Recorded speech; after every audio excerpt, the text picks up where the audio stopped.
This is the story of how Jesus Christ, the Savior of the world, was born. The story begins in a place called Nazareth.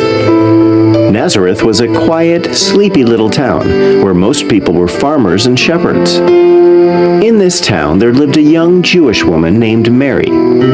She was a very obedient and God-fearing woman. She helped her parents in the field and did her chores in the house. She was kind and helpful to everyone, and people liked her very much. Mary was going to get married soon to a good and honest man named Joseph.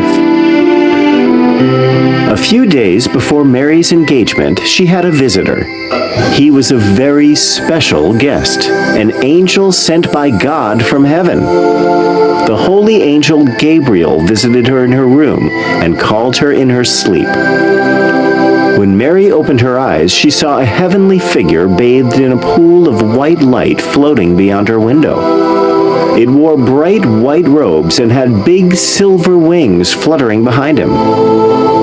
At first, she thought she was dreaming, but later, when she heard the angel's voice, she realized this was no dream. Mary, do not be afraid. I am Gabriel. God has sent me to you. He loves you, and you have been chosen for something very special. Your kind heart and pure soul is of great value to the Lord. You are fortunate that God has chosen you above everyone else for this special task. I'm not afraid. I'm honored to know that God has chosen me to carry out His wish. I am lucky to be a favor to God. Bless you, Mary.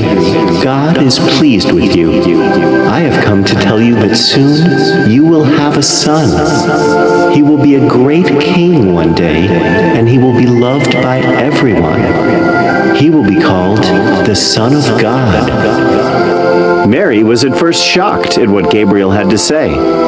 However, she remained calm and listened to everything that the angel had to say.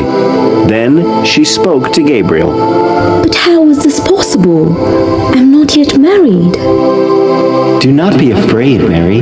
The Spirit of the Lord will take over you, and you will be blessed with a son. He will be called the Son of God. He will do great things for the people. He will be hailed as the King of Jews and the Savior of mankind. I'm grateful for whatever the Lord has done for me. I'm happy to have His wish come true through me. The Lord is with you, Mary. You are blessed. Go in peace. Gabriel then left the house of Mary and returned to heaven. In a few days, Mary became pregnant. In those days, it was very unusual for a girl to become pregnant before marriage. However, Mary explained everything to Joseph about the angel and God's wish and the son they were going to have. Joseph was a good man, and he accepted everything. He married Mary in a few days. In those days, the king of the land announced a census. He wanted every citizen of his country to be counted and documented. Since Joseph was actually from Bethlehem, he had to go there to be counted. Bethlehem was a long way from Nazareth.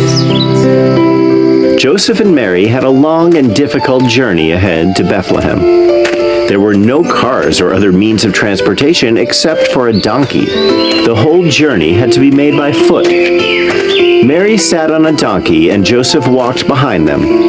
It was even more difficult for Mary since she was going to give birth to her baby. After many days of walking through the desert, Joseph and Mary finally reached Bethlehem. It was getting very dark when they reached the town.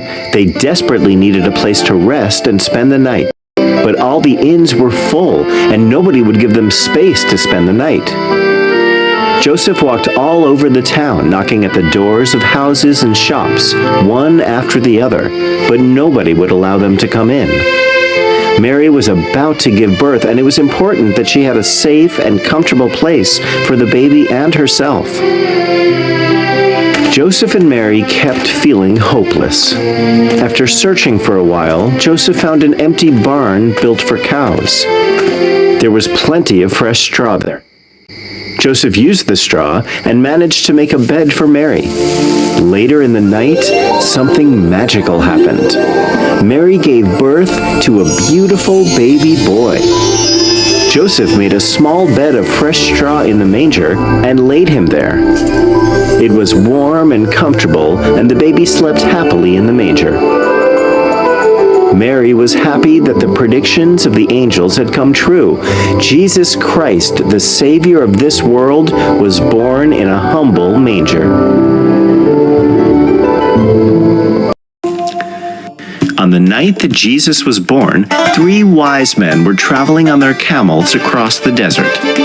Suddenly, there felt a flash of light come down on them. They looked up at the sky and they saw a bright star. It was a kind of star that they had never seen before. The 3 wise men were aware of the prophecy of Jesus. They were waiting for the Star of Bethlehem to appear, and when they saw it, they were overjoyed. It meant that the Savior of the world and the King of the Jews was born. The 3 wise men followed the star for several days and found baby Jesus in the manger. They were surprised to find the future King of Jews lying in a barn. They found the barn in which Jesus was born a few days after he was born. Finally, the star stopped right over the manger. They smiled at Mary and bowed down in reverence to the new baby.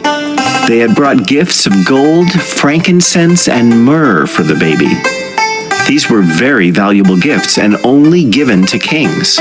It was highly unusual for anybody to give these precious things to a newborn baby. However, this was no ordinary baby, and the wise men fully understood the purpose of Jesus' birth. And so, now you know the story of Christmas and how the mighty Savior of the world started his journey on earth. The story shows us that great things can have small and humble beginnings.